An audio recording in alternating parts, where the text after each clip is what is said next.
चुनाव 2022 को लेकर पार्टी अध्यक्षों ने ठोकी ताल। दिग्गजों की कई सीटों पर होगा दिलचस्प मुकाबला। विधानसभा चुनाव को लेकर पार्टियों में मंथन जारी। कांग्रेस और बीजेपी कर सकती है दूसरी लिस्ट जारी। बीजेपी 59 और कांग्रेस की 53 सीटों पर नाम फाइनल जारी।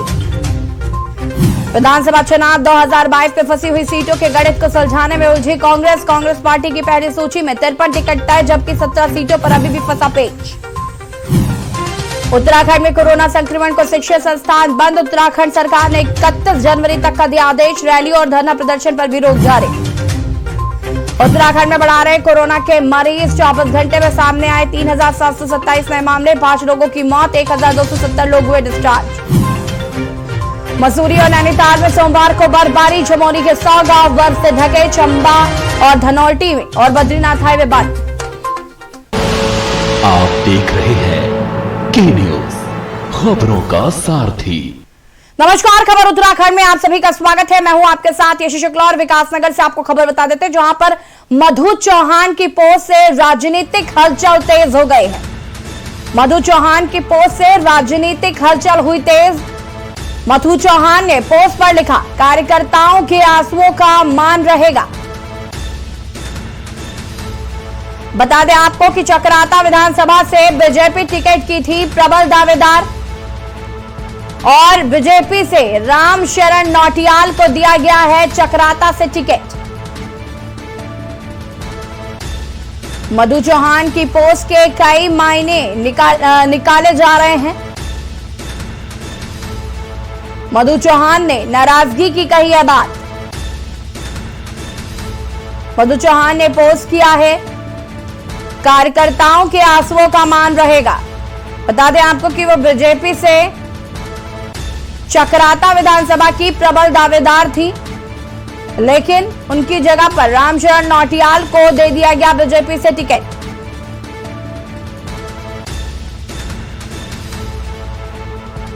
और ये पोस्ट किया है मधु चौहान ने, लिखा है, कार्यकर्ताओं के आंसुओं का मान रहेगा। और अब खबर देहरादून से है, जहां पर 22 जनवरी को लिखा एक पत्र में उत्तराखंड सरकार ने 31 जनवरी तक राज्य में कोविड प्रतिबंधों को बढ़ाया है। वहीं 12वीं कक्षा तक के सभी आंगनबाड़ी केंद्र और शैक्षणिक संस्थान बंद रहेंगे और ऑनलाइन कक्षाएं जारी रहेंगी।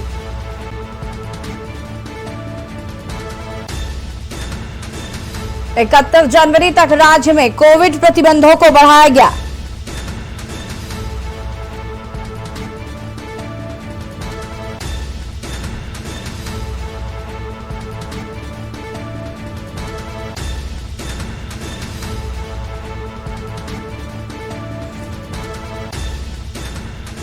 इकतीस जनवरी तक राज्य में कोविड प्रतिबंधों को बढ़ाया गया। जारी रहेंगी ऑनलाइन कक्षाएं। और इसी बीच आपको देहरादून से खबर बता देते हैं। देहरादून से खबर, मौसम विभाग की चेतावनी।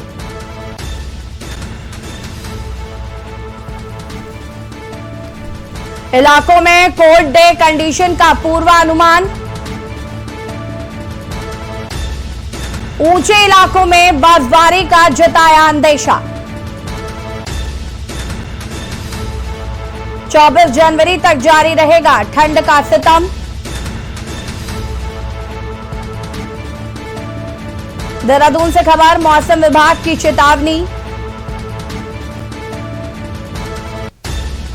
इलाकों में कोल्ड डे कंडीशन का पूर्वानुमान। ऊंचे इलाकों में बर्फबारी का जताया अंदेशा।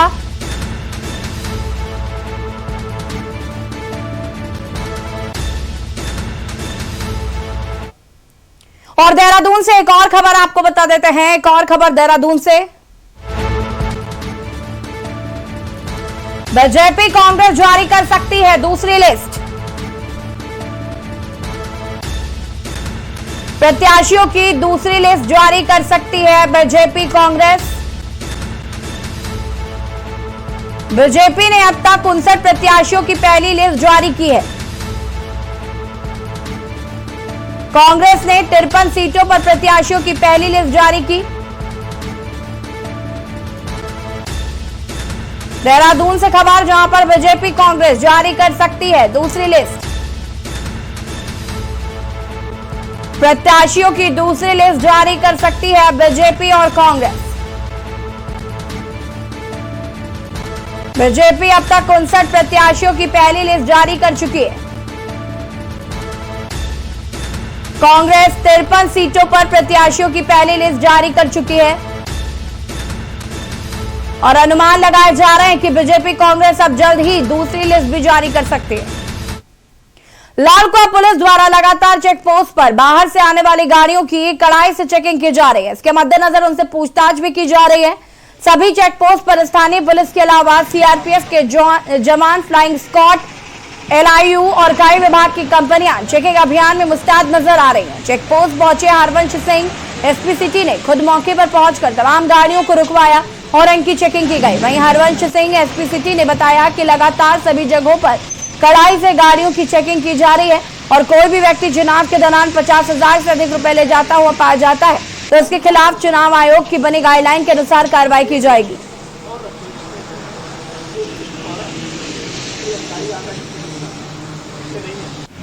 यहाँ पर जो हमारा चेक पोस्ट है सुभाष नगर का, यहाँ पर आया हूँ। जितने हमारे सिविल पुलिस के सब इंस्पेक्टर हैं, कांस्टेबल्स हैं और पैरामिलिट्री के सब इंस्पेक्टर और कांस्टेबल्स हैं, सबको ब्रीफ किया गया है कि यहाँ बैरियर पर किस प्रकार की चेकिंग होनी है और किस तरीके से चेकिंग होनी है। और इसके अलावा यहाँ पर जो हमारा पुलिस बल है और सीआरपीएफ के जवान हैं, सब लोग अलर्ट हैं, अच्छे से चेकिंग की जा रही है। और अगर कोई भी संदिग्ध वस्तु किसी के पास से या कुछ भी प्राप्त होता है तो उनके खिलाफ नियमानुसार कार्रवाई की जाएगी।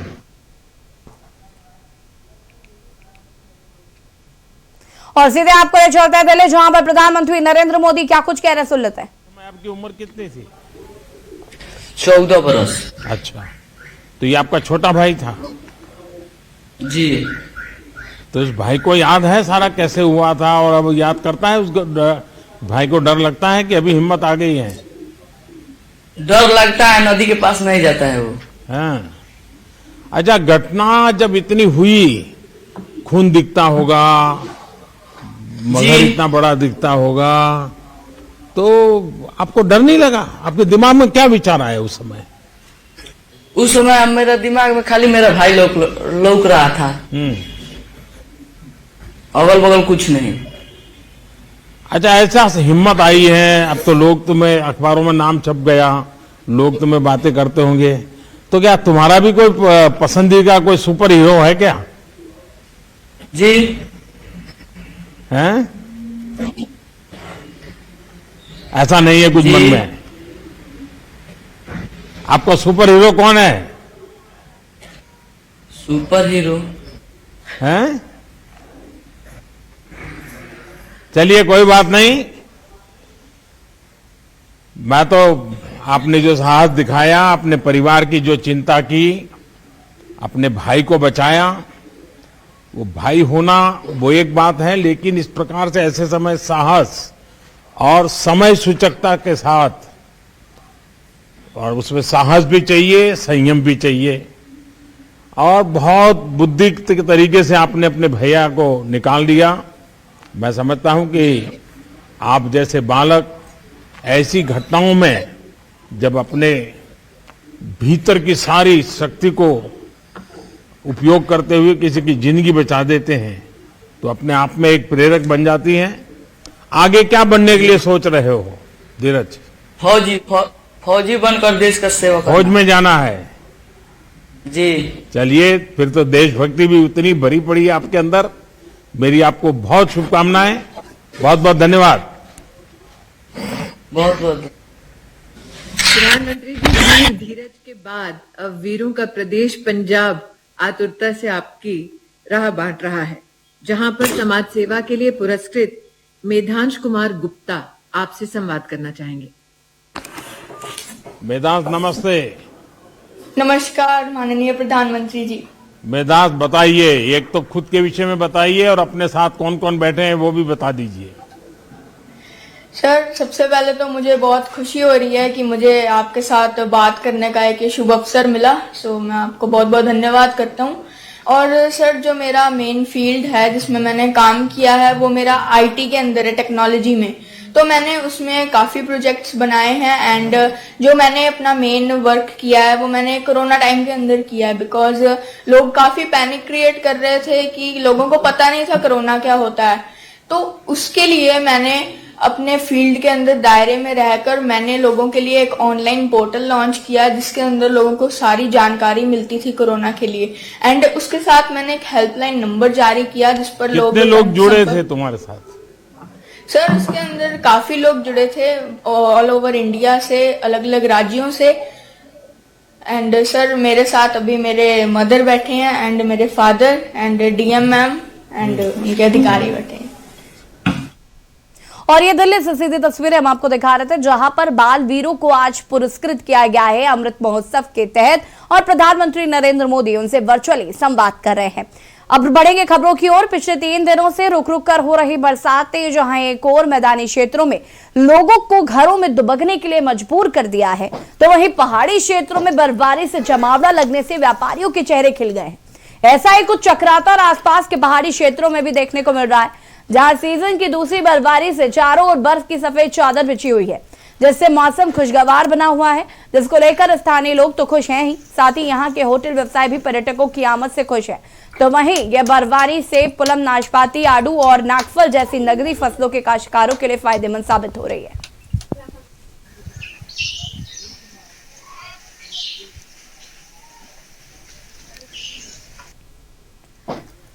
और पहाड़ी क्षेत्रों में बर्फबारी हो रही है, चारों ओर बिछी बर्फ की सफेद चादरें, पर्यटक भी पहुंच रहे हैं, व्यापारियों के चेहरे खुशी खिले हुए हैं क्योंकि कहीं ना कहीं पर्यटक अब लगातार बर्फबारी का मजा लेने के लिए पहुंच रहे हैं। ये विकास नगर की तस्वीरें हैं और यहाँ पर आप देख सकते हैं चारों तरफ बर्फ ही बर्फ है, सुहाना मौसम है, लोग इसका आनंद लेने के लिए लगातार उत्तराखंड पहुंच रहे हैं। जगराता में सीजन की जो दूसरी बर्फबारी हो रही है, इसे देखने के लिए प्रदेश व अन्य राज्यों से अधिक संख्या में पर्यटक आ रहे हैं।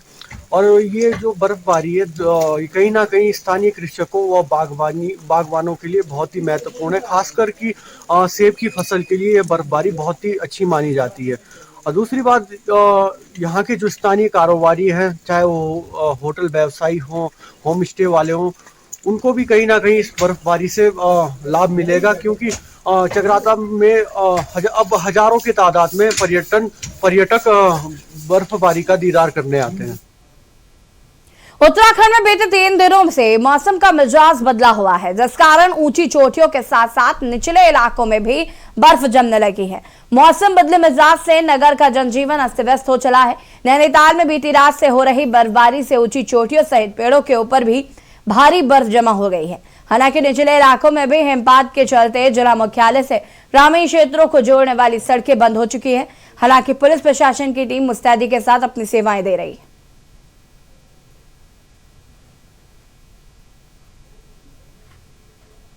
और मैं यहाँ कालाडोंगी के रहने वाला हूँ और ये मेरे साथ में जो दोस्त हैं मेरे भी कालाडोंगी के रहने वाले हैं।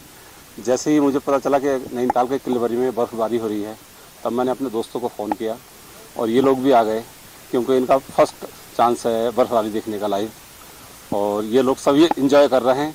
और शायद मेरे लाइफ का ये अपने दोस्तों के साथ में अच्छा वक्त बीता। और देख रहे हैं आप यहाँ का नज़ारा, लाइव बर्फ चल रही है और ऐसा सुनहरा मौका नसीब वालों को ही मिलता है, यही कहूँगा।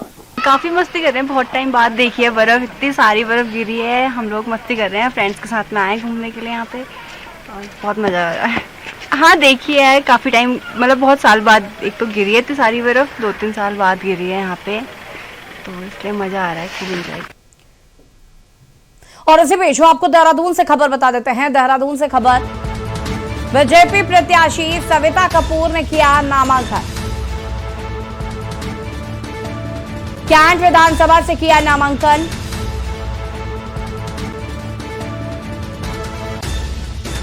पूर्व विधायक स्वर्गीय हरवंश कपूर की पत्नी है सविता कपूर। कलेक्ट्रेट स्थित कैंट नामांकन कार्यालय पर नामांकन किया। बीजेपी प्रत्याशी सविता कपूर ने किया नामांकन। कैंट विधानसभा से नामांकन किया सविता कपूर ने। कैंट विधानसभा से भाजपा प्रत्याशी सविता कपूर ने किया नामांकन। कलेक्ट्रेट स्थित कैंट नामांकन कार्यालय पर किया नामांकन। देहरादून से खबर, बीजेपी प्रत्याशी सविता कपूर ने किया नामांकन। विधानसभा चुनाव 2022 के लिए उत्तराखंड कांग्रेस के प्रत्याशियों की लिस्ट जारी कर दी गई है। इसमें कांग्रेस के वरिष्ठ नेता और पूर्व कैबिनेट मंत्री रहे हीरा सिंह बिष्ट को एक बार फिर रायपुर विधानसभा सीट से टिकट दिया गया है। ऐसे में हीरा सिंह बिष्ट के समर्थकों में खुशी की लहर है।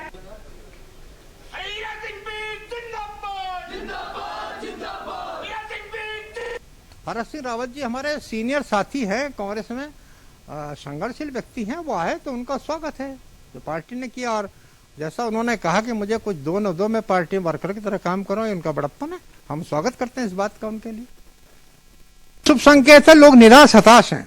अभी तो भाजपा के संग कितने ही कर्मचारी, कितने वर्कर सुबह से संगठन मिलने आ गए, कह रहे सब हम भी आपके साथ हैं, हम सहयोग आपका 100% करेंगे। हम परिवर्तन चाहते हैं, महंगाई से मर गए, बेरोजगारी, कड़वा तेल कितना 3 गुना रेट हो गए, लोग सब्जी नहीं छौंक पा रहे ना। गैस का क्या है, मिट्टी का तेल का क्या है, बिजली का क्या है। आपने किसी क्षेत्र में तो कहे राहत दी, हाँ बातें करने में मैंने कहा ना कि 1500 घोषणाएं कर दी और 150 का जियो हुआ। और इसी बीच आपको देहरादून से भी खबर बता देते हैं, जहां पर कर्नल अजय कोठियार की press conference. Colonel Ajay Kothiyar की प्रेस कॉन्फ्रेंस कर्नल कोठियार ने उठाए गंभीर सवाल। कर्नल कोठियार ने परिसंपत्ति मामले में उठाए हैं सवाल। सिंचाई विभाग और टेहरी बांध पर उठाए सवाल।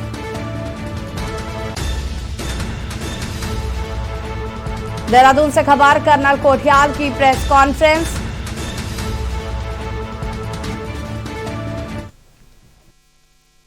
अगर आज उत्तराखंड को इन संपत्तियों का मालिक बना दिया जाए तो पता है इतना ज़्यादा पूंजी उत्तराखंड के पास आनी शुरू होगी कि यहाँ पे अच्छे स्कूल बनेंगे, यहाँ पे स्वास्थ्य की जो सुविधाएं हैं वो बढ़ेंगी, रोजगार के साधन बढ़ेंगे, मुफ्त बिजली, मुफ्त पानी जनता को दिया जाएगा।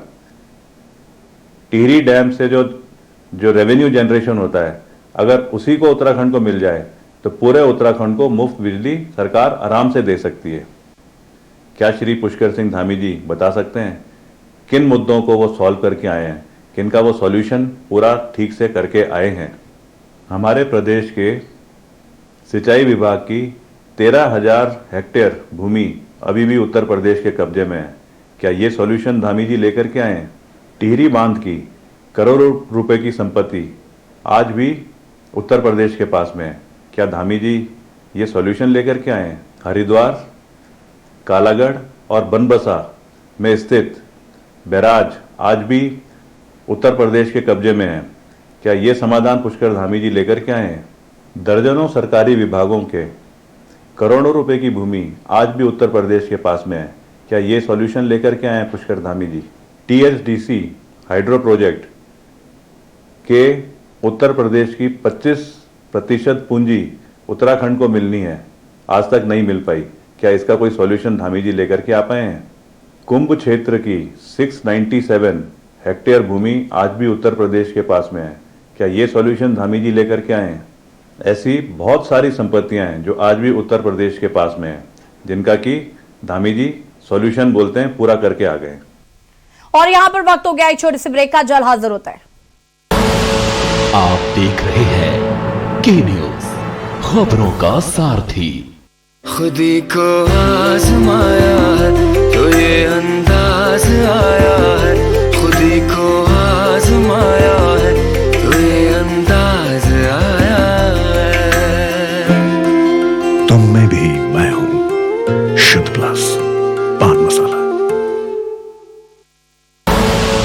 आप देख रहे हैं के न्यूज, खबरों का सारथी। ब्रेक के बाद एक बार फिर से आप सभी का स्वागत है। खबर विकासनगर से है, जहां टिकट बंटवारे को लेकर भाजपा और कांग्रेस में जगह जगह बगावती सुर देखने को मिल रहे हैं। ऐसा ही कुछ पचवादून की सहसपुर विधानसभा में कांग्रेस से आरेंद्र शर्मा को पार्टी से टिकट दिए जाने पर देखने को मिल रहा है, जिसके चलते यहां भी पार्टी से टिकट की आस लगाए बैठे पार्टी नेताओं में नाराजगी देखने को मिल रही है, जिससे साफ है कि इस बार भी आरेंद्र शर्मा को अपनी ही पार्टी के असंतुष्ट नेता की नाराजगी का खामियाजा उठाना पड़ सकता है। नाराजगी है हाईकमान से, पार्टी से, ये हमारी शुरू से मांग रही है। जब से ये सीट जो है सामान्य हुई तब से यहाँ का जो है जो लोकल है, चाहे वो मुस्लिम हो हिंदू हो, हमें उससे फर्क नहीं पड़ता। हमारी मांग ये थी कि यहाँ पे सहसपुर में स्थानीय आदमी को टिकट मिले, क्योंकि 2 बार ऐसा हो चुका, 2012 में भी और 2017 में भी, कि बाहरी व्यक्ति यहाँ पे उन्होंने भेजा और वो दोनों जो है दोनों बार चुनाव हार चुका। और कुछ कहने वाला है देखिए, विगत कई वर्षों से हम लोग कांग्रेस पार्टी के लिए यहाँ जमीनी स्तर पे काम कर रहे हैं, और जो बैठे हुए हैं सभी कांग्रेस के सच्चे वर्कर हैं। तो इन सब की ये पीड़ा है कि सब लोग चाहते थे कि यार हमारा क्षेत्रीय प्रत्याशी मैदान में उतरे और क्षेत्रीय प्रत्याशी आए यहाँ पर। तो जिस तरह से पार्टी का निर्णय रहा है वो जन भावनाओं के विरुद्ध रहा है। खबर दून से है, जहां कर्नल अजय कोठियाल उत्तराखंड निर्माण को लेकर विदेशों में रह रहे प्रवासी भारतीयों से वर्चुअली संवाद करेंगे। उन्होंने वीडियो के जरिए अपनी बात रखते हुए कहा कि प्रवासी भाई बहनों को कर्नल कोठियाल का सलाम। आप सभी लोग विदेशों में हमारे देश का नाम रोशन कर रहे हैं। आप सभी विदेशों में भारत माता के ब्रांड एम्बेसडर हैं। उन्होंने कहा कि पूरे देश के 5 राज्यों में चुनाव है और प्रवासी भाई बहन विदेश और उत्तराखंड की राजनीति में इंटरेस्ट रखते हैं। उन्होंने प्रवासियों से कहा कि उत्तराखंड में इस बार का चुनाव आम चुनाव नहीं है, बल्कि दोनों दलों ने जो 21 सालों में प्रदेश को बर्बाद किया है, इसके बदलाव का चुनाव है। आंदोलनकारियों की जो सोच थी उसके तहत हमारे प्रवासी भारतीयों को कर्नल अजय कोठियाल का सलाम, जय हिंद। आप जहां भी हैं अपने देश का नाम रोशन कर रहे हैं, अपनी मेहनत से, अपने टैलेंट से, अपनी ईमानदारी से आप भारत माता के इस दुनिया में सबसे बड़े ब्रांड एम्बेसडर हैं। हमें मालूम है आप भारत की राजनीति पर पूरी नजर रखते हैं। आपको जानकारी है कि उत्तराखंड को मिलाकर के इस पूरे देश में 5 राज्यों में अगले महीने चुनाव होने वाले हैं। उत्तराखंड में होने वाला ये चुनाव कोई आम चुनाव नहीं है। ये चुनाव एक बदलाव की उम्मीद का चुनाव है। और इसी बीच आपको देहरादून से खबर बता देते हैं, जहां पर छत्तीसगढ़ के मुख्यमंत्री भूपेश बघेल का उत्तराखंड दौरा। छत्तीसगढ़ के मुख्यमंत्री आज उत्तराखंड दौरे पर हैं। कांग्रेस के अहम कार्यक्रम में होंगे शामिल।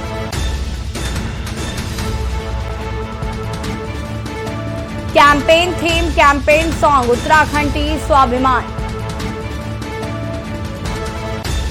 4 धाम 4 गांव और व्हाट्सएप प्रोग्राम का शुभारंभ। छत्तीसगढ़ सीएम का आज उत्तराखंड दौरा। 2:30 बजे तक करेंगे प्रेस वार्ता को संबोधित। 2:50 पर पहुंचेंगे जॉली ग्रांट एयरपोर्ट। 5:15 पर स्वामी विवेकानंद एयरपोर्ट रायपुर पहुंचेंगे सीएम। देहरादून से खबर, छत्तीसगढ़ सीएम का आज उत्तराखंड दौरा है।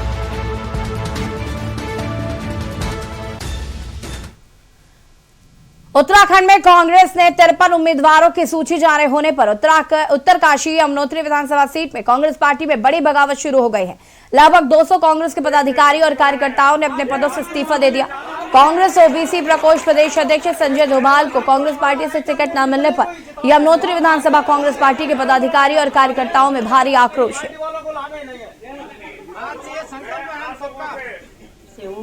जो कि ब्लॉक अध्यक्ष हूँ और मैं आज अपना इस्तीफा देना चाहती हूँ। जिस पार्टी ने आज हमारे साथ इतना अन्याय किया, आज जिस पार्टी ने हमें कांग्रेस पार्टी को जिंदा रखा, आज सब पूरी जितनी भी हमारे यमुनोत्री विधानसभा है, सब भाई जी ने कांग्रेस पार्टी को एक एक आदमी को जोड़ा, एक एक बहनों को जोड़ा। आज पार्टी ने हमारे साथ गद्दार किया। हम पार्टी से इस्तीफा दे, समझ जितने भी हमारे मनोरंजन क्षेत्र के कार्यकर्ता है सब इस्तीफा देते हैं। मैं इनसे ज्यादा कुछ नहीं बोल पाऊँ। पार्टी ने यहाँ पे टिकट दिया यमुनोत्री क्षेत्र में, तो आज हम अपने पदों से संपूर्ण जितने भी हमारे प्रकोष्ठ हैं सबसे मैं सबका भंग कर रहा हूँ। आज पूरी पार्टी का यहाँ चुनाव। आपके पद क्या है? मैं ब्लॉक अध्यक्ष चुनावी सोल राजेंद्र सिंह कुमार। और क्या वजह रही? भ्रष्टाचारियों को जिसने 1000 योजनाओं को यहाँ पे धरातल पे दिखा के पैसा खा के धरातल पे एक योजना नहीं हुई। खबर उत्तराखंड में फिलहाल इतना ही। देखते रहिए के न्यूज़ इंडिया। नमस्कार। आप देख रहे हैं के न्यूज़, खबरों का सारथी। बहुजन समाज पार्टी की राष्ट्रीय अध्यक्ष बहन कुमारी मायावती जी की उत्तर प्रदेश की जनता से अपील है कि वे सामाजिक एवं आर्थिक परिवर्तन के महानायक महात्मा ज्योतिबा फूले, छत्रपति शाहू जी महाराज, नारायण